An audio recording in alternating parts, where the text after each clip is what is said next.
साईं की बात। बच्चे, तुम्हारे भाग्य की रेखाओं को सिर्फ और सिर्फ तुम्हारा साईं बदल सकता है। तुम्हारे साईं में वो ताकत है, वो शक्ति है जिससे मैं तुम्हारे भाग्य को बदल सकता हूँ, तुम्हारे भाग्य की रेखाओं को बदल सकता हूँ। बस सबसे ज़्यादा ज़रूरी अगर है तो वो है तुम्हारे कर्म। अगर तुम्हारे कर्म नेक और अच्छे रहेंगे ना, तुम सच्चे और अच्छे रास्तों पर चलते रहोगे, तो तुम्हारे भाग्य में वो भी लिख जाएगा जो नहीं था, मैं वो भी लिख दूंगा मेरे बच्चे। और सुनो, अगर किसी चीज़ में देरी हो रही है ना, तो समझो उसके पीछे का कुछ कारण है जो तुम्हारे बाबा वो नहीं कर रहे मेरे बच्चे। तो समझो, गुस्सा मत हो, नाराज़ मत हो। अगर मैं नहीं कर रहा ना, अगर देरी हो रही है तो इसके पीछे कुछ ना कुछ कारण होता है ना मेरे बच्चे। तो गुस्सा मत हुआ करो, शांत होकर ना मेरी लीला का इंतज़ार किया करो, अपने बाबा का जवाब का इंतज़ार करो कि तुम्हारे बाबा जवाब देंगे, ज़रूर देंगे, और वो चीज़ भी पूरी हो जाएगी। बिल्कुल चिंता मत करो, देरी हो सकती है लेकिन वो काम होगा ज़रूर, ज़रूर होगा, ये मेरा वादा है। और सुनो, कुछ मेरे बच्चे ना नियम से मंदिर जाते हैं, लेकिन घर के कामों के चक्कर में किसी वजह से अटक कर वो कभी कभी मंदिर जाना रह जाता है उनका। तो मेरे बच्चे, अगर देरी भी हो जाती है तो शाम के वक्त आ जाया करो, ज़रूरी नहीं कि तुम सुबह ही आओ। अगर शाम को आ सको तो शाम के वक्त आ जाया करो, क्योंकि जो मंदिर के आसपास का माहौल होता है ना, उससे तुम्हें सकारात्मकता मिलती है। और जो तुम घर में अंदर फंसे रहते हो, धंसे रहते हो ना, 24 घंटे परेशान रहते हो, तुम्हारी सोच हमेशा नकारात्मक रहती है। तो जैसे ही मंदिर आओगे ना, तो वहाँ से मेरा प्रसाद लेकर जाना, वहाँ से तुम सकारात्मकता लेके जाना। जब तुम अपने घर जाओगे ना, तो तुम्हें लगेगा कि हाँ, मेरा बाबा मेरे साथ है और मैं तुम्हारे साथ ही तो चलता हूँ हमेशा, तुम्हारा साया बनकर हमेशा तुम्हारे साथ होता हूँ हमेशा। और सुनो, अपने बच्चों को ना इस तरह से डांटा मत करो।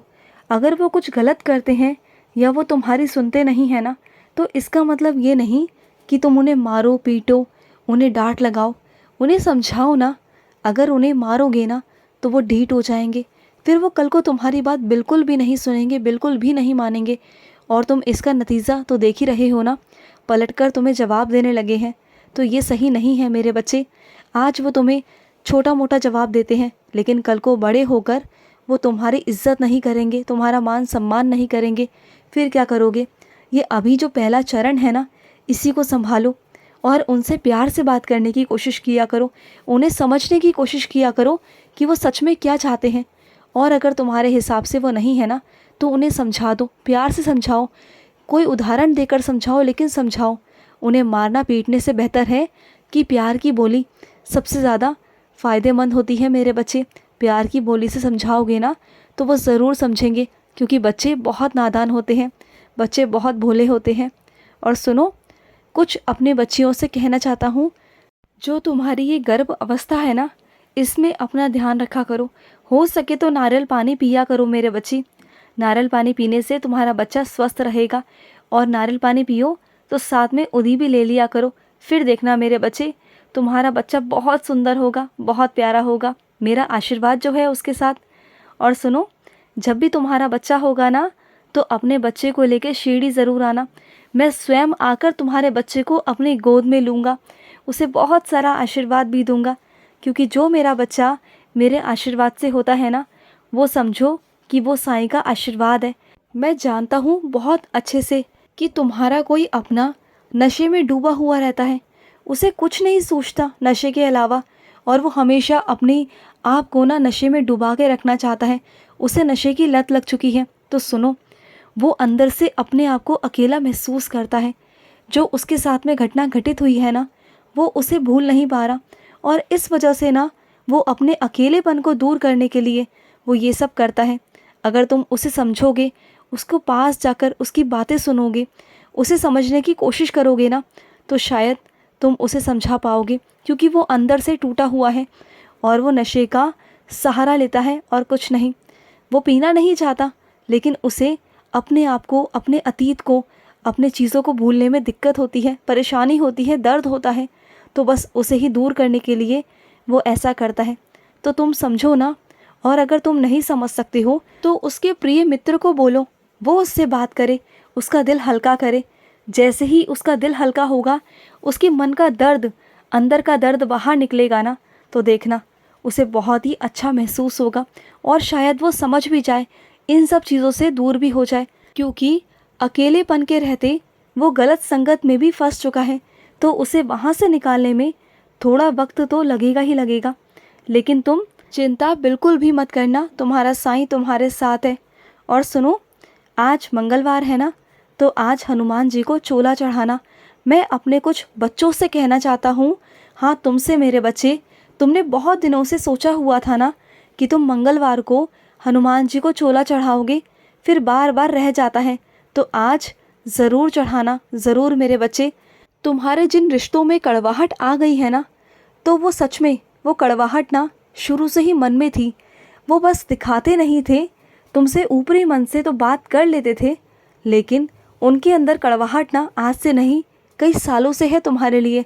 बस ये होता है कि जब लड़ाई झगड़ा होता है ना, तब उनकी कड़वाहट जहर बनकर बाहर निकल जाती है, तब उनकी सच्चाई तुम्हारे सामने आ जाती है। और मैं कभी कभी ना ये सब चीज़ें इसलिए भी करवाता हूँ कि तुम सामने वाले के अंदर के जहर को देख सको, पहचान सको, उसके शब्दों से तुम आंकलन लगा सको कि वो तुम्हारे बारे में कैसी सोच रखता है, क्या सोचता है वो तुम्हारे बारे में। जब तुम्हारे साथ था ना, उस वक्त भी वो तुम्हारे लिए गलत ही सोचता था, बस तुम्हें ऐसा लगता था कि वो शायद तुम्हारे लिए अच्छा सोचता है, लेकिन ऐसा तब भी नहीं था और आज भी नहीं है। तो मेरा उनसे दूर करना तुम्हें वो बहुत ज़रूरी था, सच्चाई दिखाना बहुत ज़रूरी था। तो जो हुआ उसके लिए अफसोस मत करो, वो बहुत अच्छा हुआ मेरे बच्चे, क्योंकि ऐसे लोग पीठ में छुरा भोंकते हैं और तुम्हें ऐसे लोगों से बचकर रहना चाहिए। तो दूर अच्छे हो तुम उनसे, ऐसे लोगों से दूरियां ही रखना अच्छा होता है मेरे बच्चे। बल्कि तुम्हारे ज़िंदगी में सिर्फ 4 लोग हो, लेकिन वो 4 लोग तुम्हारे अपने हो, तुम्हारे सगे हो, जिनसे तुम अपनी कोई भी बात दिल खोलकर कर सको। ऐसे रिश्ते होने चाहिए ज़िंदगी में ना, भीड़ नहीं, कुछ 4 ही रिश्ते हों, लेकिन वो बहुत प्यारे हों। और ऐसे रिश्ते मैं तुम्हारी ज़िंदगी में लेकर आऊँगा। 4 लोग ही होंगे तुम्हारी ज़िंदगी में, लेकिन वो 4 लोग असलियत में तुम्हारे होंगे, सच में तुम्हारे होंगे और तुमसे ईमानदारी का रिश्ता निभाएंगे। तुम देखना, ऐसे रिश्ते मैं लेकर आऊँगा। और सुनो, मेरी स्तवन मंजरी का जाप कर रहे हो या नहीं कर रहे? स्तवन मंजरी का जाप करना शुरू करो। और कुछ मेरे बच्चे साइंस और चरित्र खोलते हैं, और कईयों का तो मन करता है कि वो पढ़ें, लेकिन पता नहीं उन्हें क्या हो जाता है, पढ़ने का मन ही नहीं करता। तो सुन लिया करो ना, अगर पढ़ने का मन नहीं भी करता तो सुन लो, सुनने से भी तुम्हें वही आशीर्वाद मिलेगा जो पढ़ने से मिलता है। बस मेरे लीलाओं को पढ़ने या सुनने का मतलब होता है कि तुम अपनी साईं की लीलाओं को समझ सको, अपने साईं को जान सको, उनके बारे में जान सको। जब तुम मेरे इतने करीब आ चुके हो, तो मुझे कोई पूजा, कोई विधि विधान कुछ नहीं चाहिए तुमसे। बस तुम चाहिए मेरे बच्चे, बस तुम। और मेरे लिए तुम काफ़ी हो और तुम्हारे लिए मैं काफ़ी हूँ। बस हम दोनों का प्यार, हम दोनों का रिश्ता सबसे अलग है, सबसे अनोखा, सबसे प्यारा है। और कुछ लोग तुमसे झूठ बोल रहे हैं किसी बात को लेकर, उनकी बातों में बिल्कुल भी मत आना।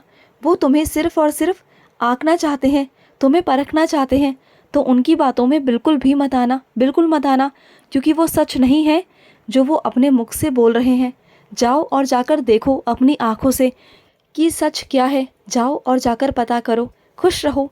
आज का साई संदेश समाप्त हुआ।